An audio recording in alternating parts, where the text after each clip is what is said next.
Ok, bueno, seguiremos retomando en esta ocasión lo que nos había faltado ver acerca precisamente del martirio. Pero ahora vamos a ver un tercer aspecto del martirio, y este tiene que ver con una referencia interna. O sea, nos vamos a referir al martirio en una dimensión interna. Habíamos hablado la ocasión anterior del martirio básicamente en su dimensión exterior, ¿no? Hemos visto un poco como las condiciones en las que se lleva a cabo, pero ahora Florensky da un paso más y va a abordar la cuestión del martirio en su dimensión interna, o sea, en su dimensión interior. Por así decirlo, va a desentrañar las intimidades más profundas precisamente del mártir. En la 333, en la última cita, dice el texto: para testimoniar es necesario poseer en sí mismo la verdad testificada, y no solo pensar en ella como en un producto de nuestra propia actividad. Es necesario llevarla en las entrañas, portarla en sí como algo dado para la conciencia, como algo espiritualmente coercitivo e incluso gravoso, como algo que exige ser testimoniado. Entonces, cuando habla de Florensky del martirio, haciendo referencia a la dimensión interna, sobresalen dos aspectos que son muy importantes. El primero es una posesión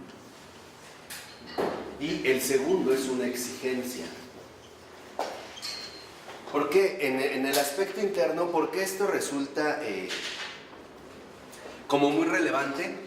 Especialmente por dos aspectos. Primera, dice Florensky que en la cuestión interna del martirio no basta con tener el deseo o no basta con tener una idea, vamos así decirlo, para que tengamos la posibilidad o la capacidad de dar de cierta manera testimonio. No se puede alcanzar así, de hecho así no se logra. En realidad, como lo menciona Florensky, el mártir es aquel que ha sido poseído por la verdad. Ha salido literalmente de su control.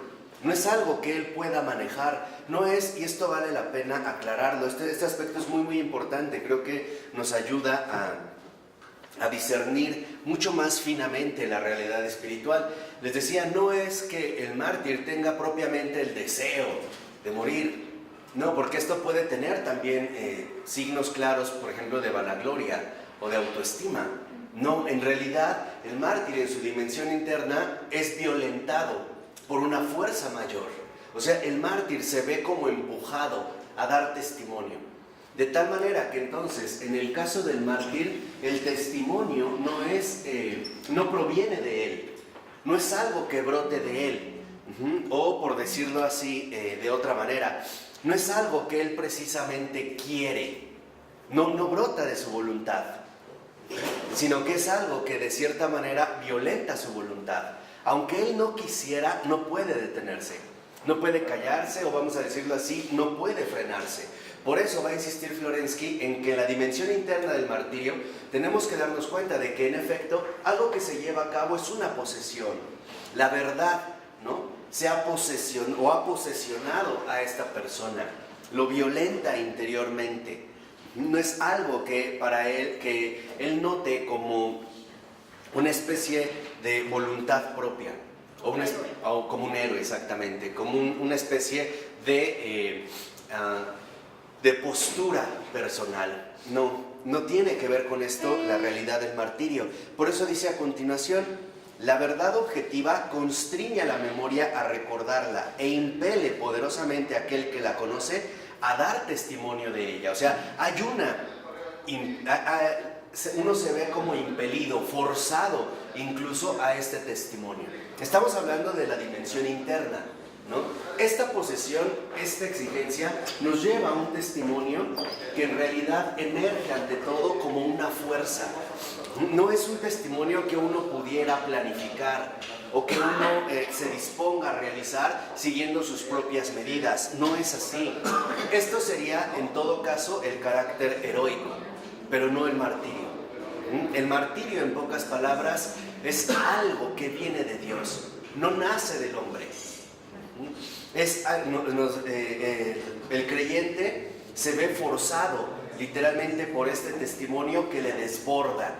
Él no tiene ninguna palabra al respecto. Él, de hecho, ni siquiera podría decidir algo. No está en su elección, no forma parte de su capacidad. Él sufre, en este sentido, una posesión y una exigencia. O sea, en la dimensión interna del martirio, esta fuerza, ¿no?, que le impele, que le exige, que le constriñe, es el primer signo del sufrimiento del mártir. De hecho, y esto es bastante coherente, si nosotros tenemos en cuenta que el martirio, referido al término, como término de un testimonio de la verdad, es el testimonio de algo que no le pertenece al hombre. El mártir da testimonio de algo que no proviene de él. Esos serán en todo caso los héroes. Pero aquí entonces debemos ya de aclarar dos cosas. El creyente no es un héroe. El gesto heroico es el que, por ejemplo, dijera, pues yo quiero morir, me nace el deseo de morir. Eso es heroico, pero eso no es martirial. Y hay que tenerlo muy, muy claro. O sea, el martirio en el sufrimiento es literalmente esta exigencia avasalladora que por más que nosotros quisiéramos ir en contra del testimonio, no podemos. Por eso es que hay, en este sentido, una posesión. Por eso dice a continuación, en este sentido, mártir es aquel que está poseído por la verdad, el portador de una verdad que le ha sido entregada y confiada. O sea, el mártir en su testimonio aparece como un portador. Él no es la verdad, él solamente es portador de esta verdad. Es un portador de la verdad. Por eso es que esta verdad a la que nos estamos refiriendo en este momento supera y por mucho la propia capacidad humana. O sea, aquí vale la pena otra vez no perder de vista que no podemos confundir al mártir con el héroe. El héroe es el que se siente envalentonado como para dar su vida. Ese no es un mártir. Ese será un héroe, porque en todo caso se ve movido por sus propias fuerzas. El mártir no. De hecho, aunque ustedes ahorita no lo perciban, en realidad el mártir es un mártir a pesar suyo. En el mártir la presencia de la verdad pesa, es una fuerza. Por eso es que uno no puede decidir ser mártir. Por más que quieras, no depende de ti, no depende de tu opción. Depende de una posesión que te desborda. El mártir no es mártir por cuenta propia. El mártir no se prepara solito para morir. En realidad se ve, ¿no?, como llevado a una situación que de hecho le supera. Por ejemplo, cuando un mártir ofrece su vida en este sentido, él reconoce que está ofreciendo el testimonio que le ha sido dado.